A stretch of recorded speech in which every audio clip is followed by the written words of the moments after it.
Бақсы шал. Бір шаһарда бір кедей шал болыпты. Шалдың әйелі сондай сұлу болады екен. Бір күні бір бай қыз ұзатқан той болып, соған барады.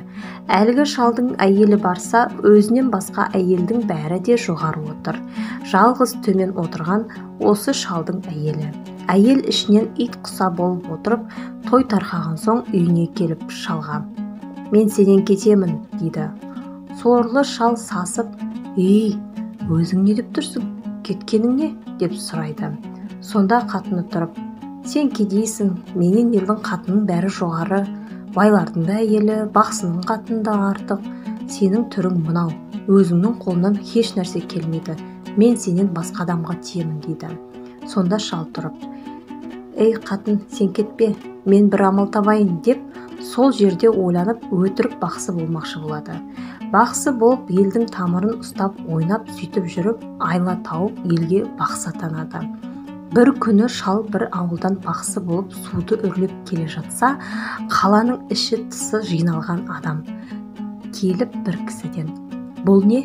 деп сұраса, «Ханның бүгін 2 есекпен артқан күмісі жоғалды. Соған сұрау салып, бақсы балгерлерді жинап жатыр», дейді. Шал: «Ойбай, мені шақырса түк білмеймін», деп қашып кетіп отырады. Хан елдің бәрін жинап, ешкім табалмаған соң сұрау етті: «Кім қалды?» дегенде, «Осында бір бақсы шал қалды», деп қаланың билері, адамдары шалды таптық деп мақтайды. Хан жарлық етеді: «Қайда болса да табыңдар», деп іздеп үйіне келсе, шал жоқ. «Қайда кетті?» деп қатыннан сұраса, қатыны «Білмеймін», дейді. Шал бақсы бағанағы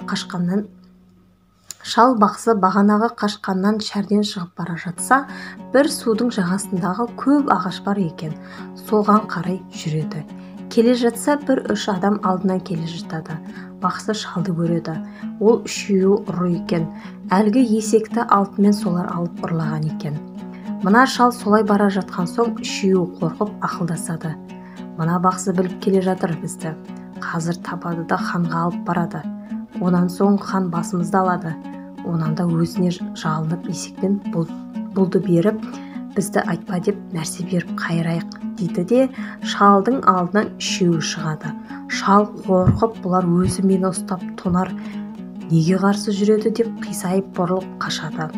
Онда 3-ші ұры: «Әне, қайтсем де бізді ханға апарамын деп біздің жаңағы сөзімізді естіп кетіп барады. Аяғына жығылып алайық», деп жүгіріп барып шалды ұстап алып апарып: «Міне, ханның есегі, жүгі, өзің не алсаң да қолыңда қақпайық, бізді ал», деп ханға айта көрме, апарып бер деп жалынады. Шал: «Олай болса бұл жерде тұрсын, ханға сендер алды деп айтпайын. Өздеріңмен ақылдасайын деп келіп едім, өздерің жүре беріңдер. Бүгін аударып кетіңдер, жүгі ауып жатып қалыпты дейін мен», деп шал білдірмей қайта тартып қалаға барса, алдынан іздеп жүрген адамдар танып келіп ханға алып барады. Барып бақсы сарнап отыр, өкіріп бір мезгілде айтады: «Осындай ағаштың ішінде жүгі ауып жатыр», деп 2 кісі жіберсе, айтқан жерінде жатыр. Хан разы болып бақсыны ел адамының бәрінен артық көреді. Бір күні ханның сарайынан алтын жоғалады. Бұны ханның 40 уәзірі алады. Хан тағы шалды шақыртып алады. «Ал, бақсым, тап», дейді. Шал не дерін білмей отырып қалады. Хан: «Егер таппасаң басыңды алам», дейді. Қорқып, өлсем ең болмаса 40 күн өмір өткізіп қалайын деп 40 күн мұрсат сұрайды. «Соған шейін тауып әкеліп берейін», дейді. Мұны 40 уәзір естіп сасады. Шал үйіне қайтқан соң кісі жіберіседі. Шал үйіне келіп қайтерін білмей, 40 күнді осы жаңылып қалармыз деп бейшара өзі есепті де білмейді. Бір ағашты 40 кертіп алады. Мұны әлгі уәзірлердің жолығып келуге жіберген адамы көріп тұрады. Барып аналарға айтады: «Осылай ағаштың 40 кертіп алды, 40-ды осылай кеттіріп өлтірермін» дегені. Бұлар ертең бір уәзірді жібереді. Келіп шалдың терезесінен қарап тұрса, шал әлгі ағаштың бір керткенін жонып тастайды. Мұны көріп уәзір есі кетіп қорқып аналарға келіп айтады: «Ойбай, ең аяғы менің барғанымды да біліп, сендерді де айырып, бір кісі жоқ болды деп әлгі ағаштың бірін жонып қойды дейді. Ертең екі уәзір келіп қарайды. Келсе шал тағы ағашты ұстап отыр екен. Шал отырып қатынына «Қатын» деп айғай салады. Қатыны «Немене осы? Кеше нешеу еді, бүгін мен екеу екен» деп екі сызықты жонады. Оны көріп әлгі уәзірлер қайтып барып «Қой, ол шал табады. Онан да барып жалынып басымызды аман алып қалуға тырысайық» деп шалға келіп барлығын өзімізді аман қалдыр, өлтіртпе, мына ханның алтынын өзіңе бер, анау көп бейітке тығып көміп едік деп апарып көрсетеді. Жалынады. Уәзірлерді қайтарып ханға келіп таптым, тақсыр. Екі кісі жіберде алғыс ана көп бейіттің ішінен тығып кетті дейді. Сонда хан кісі жіберіп сұрайды. Кім алыпты, білдің бе? Сонда шал тұрып, тілегімді берсең айтам, дейді. Хан екі сөйлемей, жарайды деп шал, 40 уәзіріңіз дейді. Хан, жарайды, енді өлтірмей-ақ қояйын, сенің сұрағаныңды бердім деп қояды. Бір күні шал ханның үйіне келіп сөйлесіп отырғанда хан далаға шығып кетеді.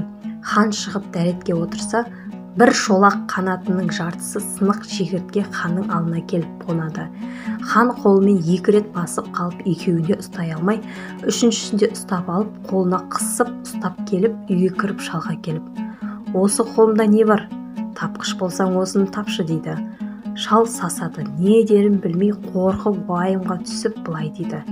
Бір секіргенде құтылдым, екі секіргенде құтылдым, үшіншісінде сорың солақ тұтылдым дейді.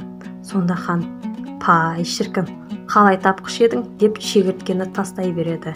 Шалдың айтқаны шегіртке емес өзі еді. Өзінің алдыңғы екі жоқты тауып, кейінгі мынаны қалай табарын білмей айтқан сөзі шегірткеге тура келіп қосылып қалғаны.